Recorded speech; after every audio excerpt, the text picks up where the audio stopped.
الحمد لله رب العالمين والصلاة والسلام على سيد المرسلين وإمام المتقين وقائد الغر المحجلين وعلى آله وصحابته والتابعين وتابعيهم بإحسان إلى يوم الدين أما بعد mbokki jullit yi ñu ngi leen di nuyu kenn ku nekk ci yéen di leen wax asalaamaaleykum wa rahmatullahi taala wa barakaatuh. Assalamu alaikum, frères et sœurs musulmans, nous vous saluons pour la plus belle des expressions du salut, qui est que la paix de Allah subhanahu wa ta'ala soit sur vous. Aleykum salaam wa rahmatullah. ñu ngi sant yàlla bu baax a baax ci bés bi. Et remercie Allah subhanahu wa ta'ala pour cette journée moo ñu ko mayoon daaw. qui nous l'a permis l'année dernière mu dundal ñu bañ mayaat ñu ko ren. et qui nous a permis par sa grâce de nous laisser en vie jusqu'à cette année. yàlla ñu ko mayaat ay ati at. Il prie Allah subhanahu wa ta'ala qu'il nous permette d'assister à cet événement plusieurs années, yàlla Inch'Allah. ñu ko yàlla nangul. Et qu'il accepte cette prière, Inch'Allah. sant yàlla bu baax a baax. On remercie Allah subhanahu wa ta'ala. di feddali suñu gëm yàlla. Et on renouvelle notre attachement à lui. di wax ashhadu an la ilaha illa allah. Et on fait à nouveau notre shahada. On atteste qu'il n'y a de Dieu que lui. wa ashhadu anna muhammadan rasulullah. Et que Mohammed sallallahu alayhi wa sallam est son émissaire. l'islam mooy suñu diine. Que l'islam est notre religion. Seydina Muhammad mooy suñu yonent. Que Mohammed sallallahu alayhi wa sallam est son émissaire auprès de nous. Qur'an mooy suñu téere. Que le Coran est notre livre saint. jullit ñi ñooy suñu mbokk. Que les musulmans sont des frères entre eux. Cheikh Ahmad Tidiane mooy suñu guide. Que Cheikh Ahmed Tidiane Sharif radiallahu anhu est notre guide religieux. Mawlana Cheikh Ibrahima mooy suñu yoon. Que Maulana Cheikh Ibrahim Niass radiallahu anhu est le chemin que l'on suit également. chemin bi benn rek la. Qu'il n'y a qu'un seul chemin.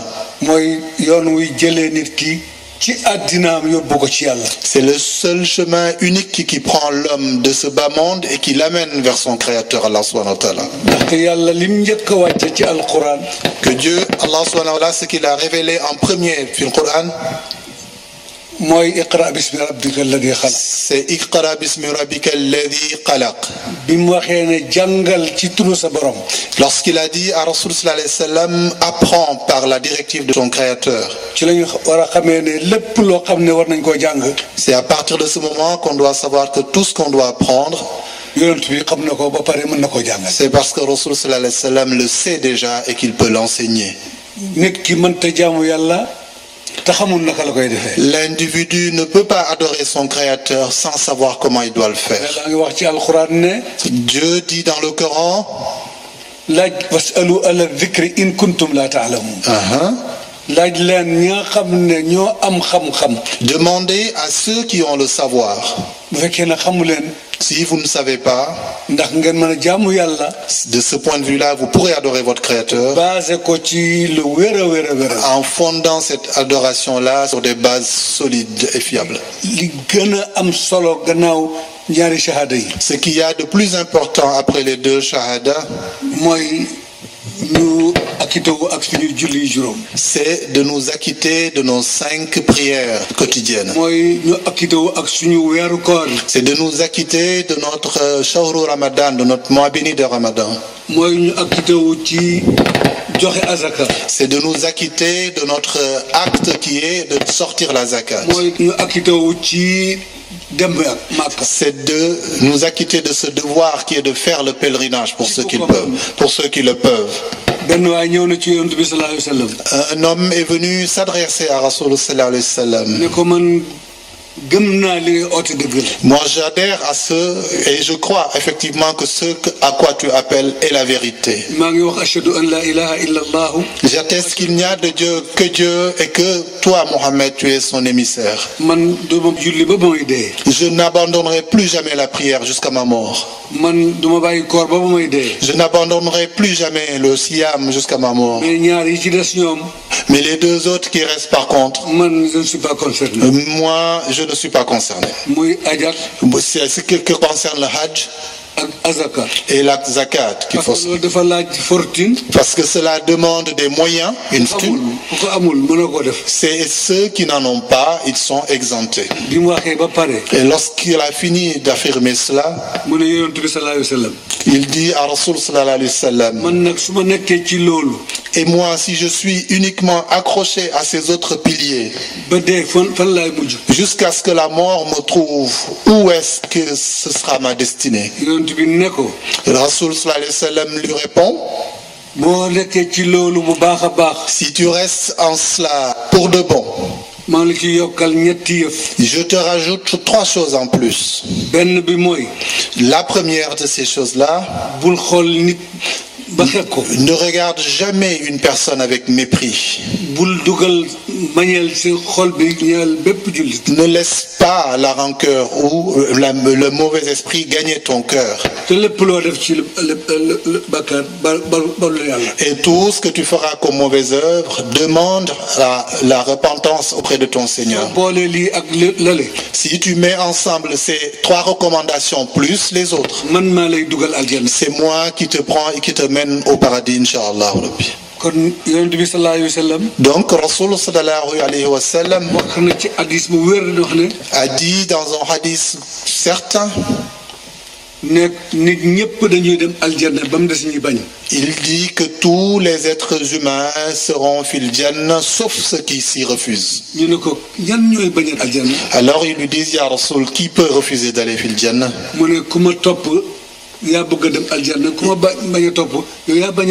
dit que ceux qui le suivront seront ceux qui veulent aller au paradis, et ceux qui refuseront de le suivre seront ceux qui veulent suivre l'autre chemin. Avant de le suivre, on doit savoir ce pourquoi on le suit. On doit savoir comment faire le wudu. On doit savoir comment faire notre siyam. On doit savoir comment sortir notre zakat. On doit savoir, lorsqu'on sera en pèlerinage, comment accomplir ce pilier. La prière en elle-même, avant de l'accomplir, il faut la connaître. Donc tout cela est précédé par le savoir. À ce moment-là, l'action qui suivra sera une belle action. Le prophète Mohammed sallallahu alayhi wa sallam, un homme est venu le trouver à la mosquée. Il fit une prière très rapide. Rasul sallallahu alayhi wa sallam l'appela vers lui. Il lui recommanda d'aller reprendre sa prière. Il reprend la prière, il la fit si rapidement. La troisième fois, de même. Rasul sallallahu alayhi wa sallam lui dit, tu n'as pas accompli une prière. Il lui dit, c'est ce que je sais faire. Alors il lui dit, apprends.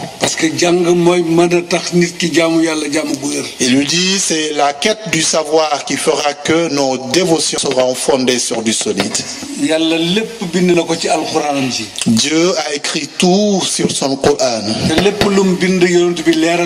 Et tout ce qu'il a écrit, Rasul sallallahu alayhi wa sallam l'a éclairé.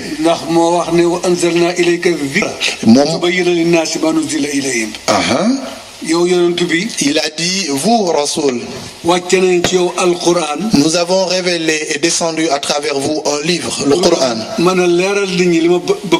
pour que vous puissiez éclairer les gens ce dont j'attends d'eux. Dieu, Allah subhanahu wa ta'ala, ce qu'il attend de nous, c'est une seule chose, c'est que l'on soit des esclaves.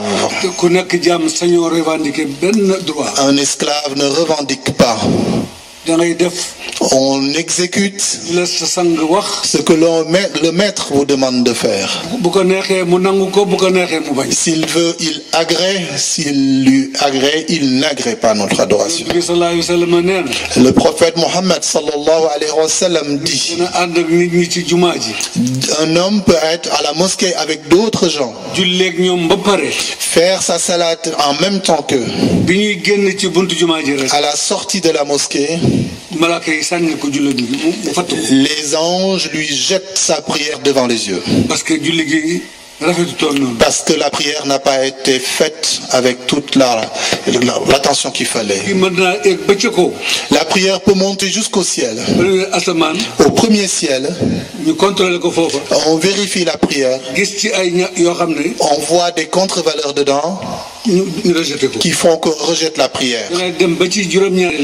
La prière peut monter jusqu'au 7e ciel. Il peut aller jusque devant notre Créateur. Et devant notre Créateur, Dieu lui dit, je vous retourne votre prière. Parce que les anges, quoi qu'ils puissent être de bons scribes, ils ne peuvent pas écrire quelque chose qui ne sort pas celle-là même d'une écriture. C'est moi qui sais si cette adoration-là tu l'as fait pour moi ou tu l'as fait pour autre chose. C'est pourquoi un hadith est sorti. Dire lorsque notre Créateur va mesurer, un individu se présentera à lui fait qu'il aura accompli énormément d'adoration, et notre Créateur lui dira que tu n'as rien par devant moi. Moi je n'ai jamais raté la prière, je n'ai jamais raté de siyam, je n'ai jamais arrêté de donner la zakat, et moi je faisais mes pèlerinages. Demande à ses amis, demande à mes amis. Et c'est pourquoi alors Rasoul sallallahu alayhi wa sallam lui dit, eh ben, demande à ces gens-là. C'est Dieu, notre Créateur. Quand tu le faisais pour les gens. Et tu ne le faisais pas donc pour moi. Et je ne paye pas, je ne récompense pas, je ne rétribue pas une chose qui n'a pas été faite pour moi. Dieu amènera un individu fil yawm al-qiyam. Un jour, je mourrais de soif, je t'ai demandé à boire et tu ne m'as pas abreuvé. À toi, mon Créateur, peux-tu avoir besoin d'être abreuvé?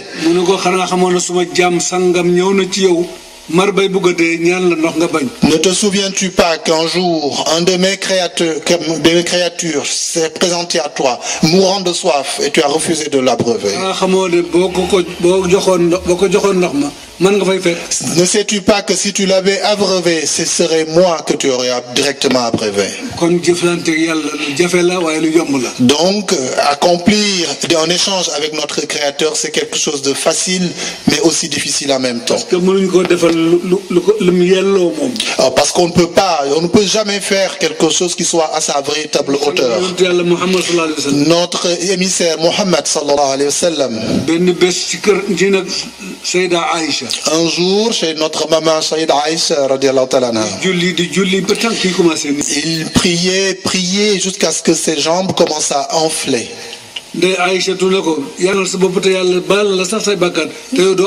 Notre maman Aïcha lui dit, Ya Rabbi, Rasoul, tu es en train de te fatiguer alors que notre Créateur t'a pardonné, tu ne feras plus de péché. Alors il lui dit que moi je ne fais pas tout cela pour attendre une récompense. Je l'ai fait parce que je suis un esclave. Et ne devrais-je pas remercier? Donc l'adorateur, chaque fois qu'il adore son Créateur, tant qu'il ne sent pas que ce qu'il est en train de faire comme acte, c'est un remerciement à notre Créateur. Le prophète Moussa alayhi salam,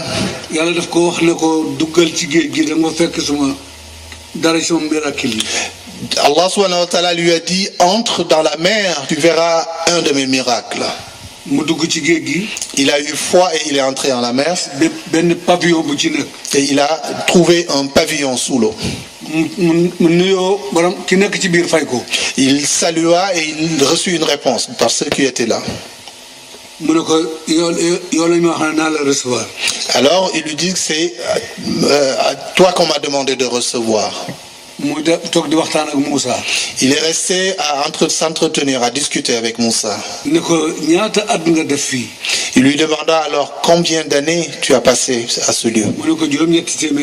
J'ai attendu 800 ans, lui répondit-il. Alors tu n'as pas la nostalgie des gens? Alors je lui dis que celui qui est à la compagnie de Dieu, comment peut-il avoir la nostalgie des gens si bas? À la fin de leur discussion, la personne lui dit: ce que je voudrais, je voudrais que tu demandes à mon Créateur s'il m'a réservé une place parmi ceux de Jannah ou ceux de l'enfer. Moussa alayhi salam fut très inquiet. 700 ans au cours desquels il était seul à adorer son Créateur. Et il exprime malgré tout, il ressent une crainte de devoir se retrouver en enfer. Moussa alayhi salam transmit le message à notre Créateur.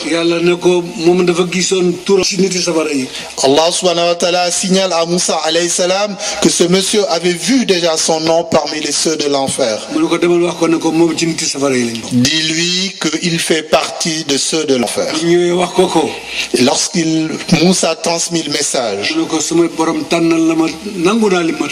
il lui dit que mon Créateur, mon Seigneur a choisi pour moi, j'accepte sa décision. Et je le prie de m'allonger encore,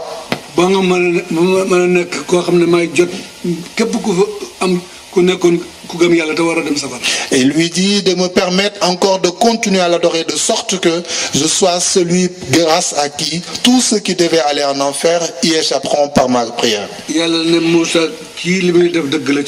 Alors Allah subhanahu wa ta'ala dit à Moussa alayhi salam que celui-là, ce qu'il déclare est véritablement ce qu'il pense. L'islam, c'est quoi en fait?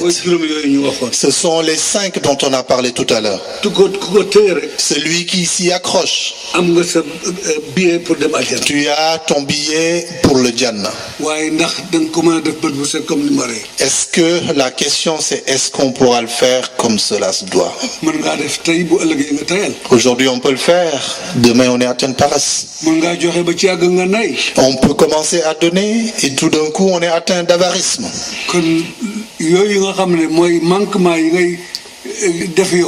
Donc ce qui fait que donc ces petits manquements là, comment pourrait-on les combler? C'est pourquoi notre guide, Cheikh Ahmed Tidjani Sharif radiallahu anhu, nous a choisi des actes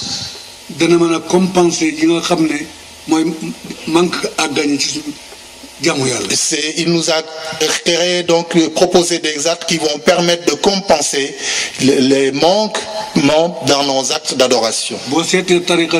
Si tu fais attention à la tariqa tidjane, comment elle est conçue, le premier acte c'est istighfar, astaghfirullah. Le second acte c'est une prière sur Rasulullah sallallahu alayhi wa sallam. La troisième c'est une prière sur le zikrullah, la ilaha illallah. Et ces 3 actes, Dieu a déjà mené au paradis une personne rien que par ce zikr. Répéter, dire une seule fois la ilaha illallah, Dieu peut te mener directement au paradis. Le prophète Mohammed sallallahu alayhi wa sallam, Abu Dharin est venu le voir un jour et il lui dit: ah, moi, le Rasul sallallahu alayhi wa sallam lui dit: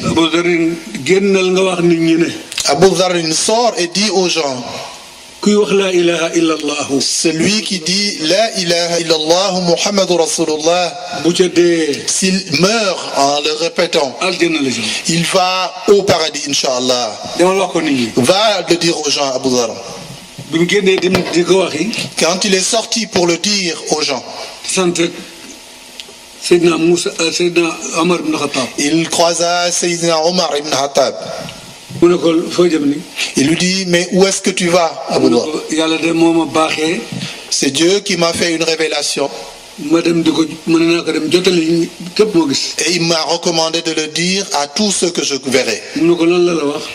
Alors il lui demanda ce qu'il lui a dit.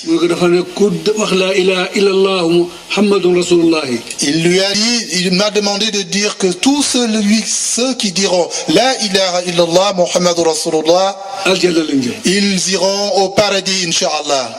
Sayyidina Omar le prit par le collet. Il le ramena jusqu'à Rasul sallallahu alayhi wa sallam. Il lui dit, Rasul sallallahu alayhi wa sallam, est-ce vous qui avez dit ce que vient de dire ce disciple? Il lui dit, oui, c'est moi qui l'ai dit. Alors, il lui dit, sais-tu que l'islam est une nouvelle religion?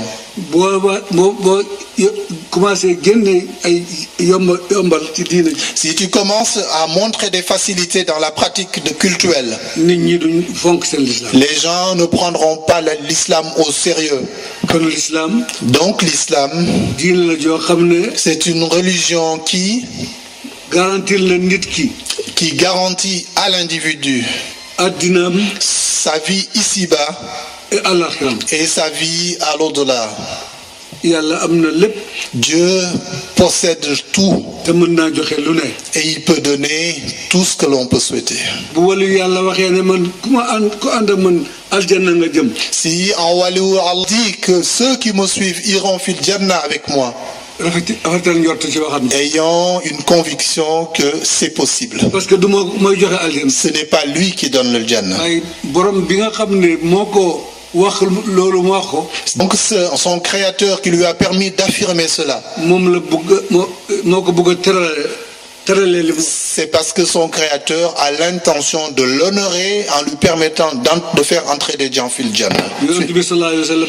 Donc Rasul sallallahu alayhi wa sallam a dit, un individu qui s'amènerait devant Dieu en ayant accompli des péchés qui rempliraient un océan. S'il dit une seule fois astaghfirullah, Dieu peut effacer tout cet océan de péché. Une seule chose, Allah ne pardonnera jamais, c'est de lui trouver un associé. Parce que Dieu est unique. Il est le premier, il est le dernier, il est l'apparent, il est le caché. Il était là avant tout et il sera là quand tout aura disparu.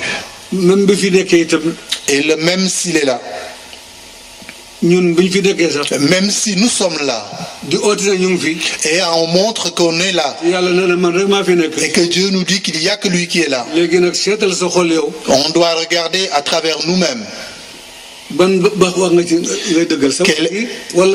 Qu'est-ce qu'on tient comme parole véridique? Notre parole, comme nous sommes là, ou la parole d'Allah qui dit qu'il n'y a que lui qui existe? Donc nous devons retenir qu'il n'y a que lui. Donc nous, disciples, nous, esclaves d'Allah subhanahu wa ta'ala, nous devons nous en souvenir de tout temps. Au moment de nous restaurer, et se souvenir d'Allah subhanahu wa ta'ala. Quand on aura dit Bismillahirrahmanirrahim, Allah subhanahu wa ta'ala gratifie cette nourriture. Un individu est venu, on lui présenta une grande assiette comme devant un nias. Et il se mit à manger. Et au moment où il se mit vraiment à manger, il avait oublié de dire Bismillah, mais pas comme les nias, eux ils disent toujours.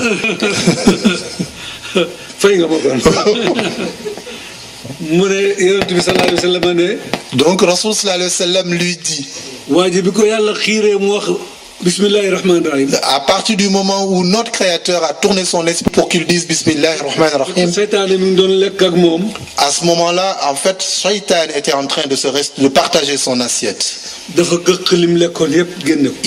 Shaitan a vomi tout ce qu'il avait ingurgité à partir du moment où il a dit Bismillahirrahmanirrahim.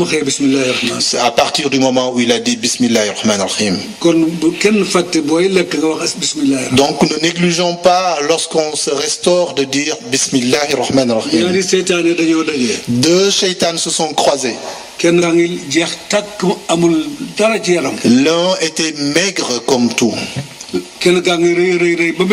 L'autre était costaud comme un éléphant. Ils discutaient. Le très gras des shaitans lui dit que moi, Dieu m'a mis à côté de quelqu'un qui a oublié, qu'il a oublié. Donc qu'à chaque fois qu'on lui sert son assiette, il oublie son Créateur, il ne dit pas Bismillahirrahmanirrahim. Donc je partage son assiette jusqu'à la fin. Dès qu'il entre dans sa chambre, il ne dit pas Bismillahirrahmanirrahim. Il entre dans sa chambre, j'entre, je fais des dégâts.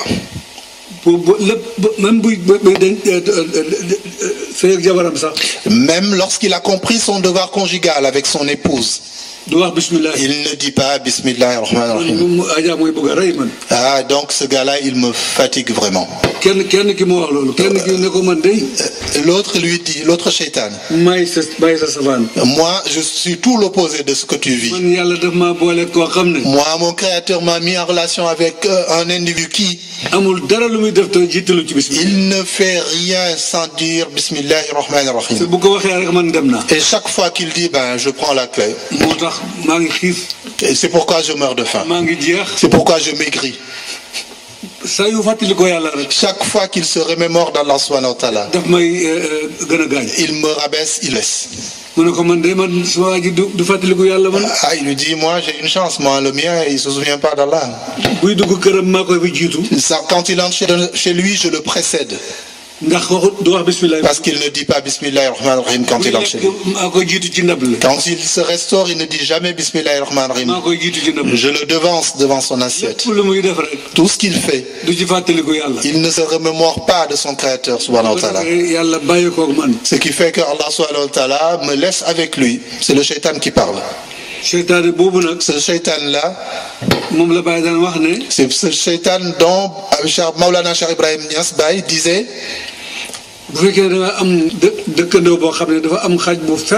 si tu as un voisin qui a un chien méchant et que tu veux être préservé contre ce chien, si tu viens lui rendre une visite, des causes, des intérêts. Il y a en fiqh islamique, il y a la règle du moindre des mots. Si vous avez deux candidats, l'un qui va dans l'intérêt des musulmans dans la région, l'autre qui va contre, vous êtes obligé de vous mettre sur celui-là. C'est pas parce que vous êtes d'accord avec lui à son non, c'est juste pour une question de bon sens, d'intérêt pour l'islam et les musulmans, de protection de notre cause, de nos intérêts, etc. Et on voit l'absence des musulmans dans pas mal de domaines, on porte des préjudices à notre existence même, et à nos valeurs, et à nos principes. Un autre exemple aussi, quand je vois des personnes qui refusent, enfin, on avait un élève brillant qu'on a suivi, il est arrivé à l'école de médecine, il a dit oui mais la médecine c'est haram. Et qui vous a dit ça? Ah mais je vais être dans la mixité, je vais peut-être soigner des femmes. Mais ça ne va pas, vous vous privez de médecine. Oui, privé de médecine. Pareil, l'avocat. On avait un frère qui a refusé de devenir avocat. Mais qui va défendre les causes des musulmans? On va encore appeler Jacques et François. Pourquoi nous n'avons pas d'avocat musulman? C'est pas normal. Donc il y a un vrai problème aujourd'hui de compréhension de l'islam. C'est ça que j'appelle la modération, l'équilibre, le respect du contexte. Quand vous voyez des jeunes qui veulent s'exclure de la société, qui ne veulent plus travailler, ils veulent rester chez eux ou rester en retraite perpétuelle à la mosquée et être au crochet de la société, se nourrir par les subventions comme les assédiques, etc. Ils refusaient de travailler soi-disant sous prétexte qu'ils vont travailler pour des non-musulmans. Le prophète lui-même, le Sahih al-Bukhari,